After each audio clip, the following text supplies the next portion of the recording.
Hello Dragonheir players, today I want to share my experiments with the new lightning support ELIPH. I'll explain this by showcasing two different battle formations using him. Let's start with the first formation. Let's say I use 3 Thunderbolt heroes, which are long-range attackers.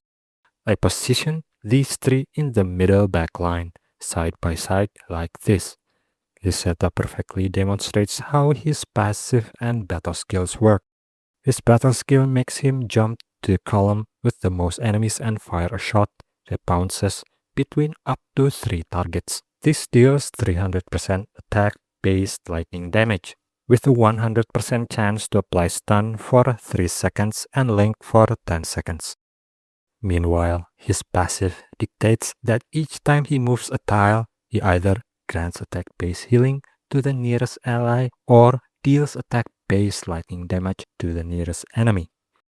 With this specific long-range formation, ELIPH deals damage, stun, applies link, and consistently heals. In this situation, I highly recommend equipping ELIPH with the healing-based artifact, such as King's Horn, which grants a damage up buff. Now, let's look at the second formation. Here, we will use 3 Dauntless melee heroes as our damage dealers. ELIPH's battle mechanics force him to choose between dealing 100% attack damage or providing 100% attack-based healing. Notice that we don't see any healing numbers here. Because we are using melee heroes in this frontline position, ELIPH won't heal. Instead, he will only deal damage to the nearest enemy. At Inspiration 2, he can both heal an ally and deal damage to an enemy simultaneously. However, if you don't use the long-range formation I showed you earlier, the healing is very limited.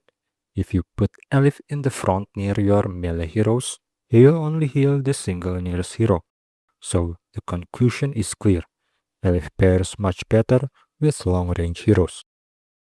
Now let's talk about his ultimate. It deals 500% attack-based lightning damage and inflicts attack penalty too. His final talent also allows his ultimate to inflict link. Because of link, all affected enemies will share the same debuffs and control effects, including Thunderbolt's electrocution. In conclusion, if you pull ELIPH, I strongly recommend pairing him with long-range debuff-centric damage dealers like Thunderbolt, Frost, and Burn teams.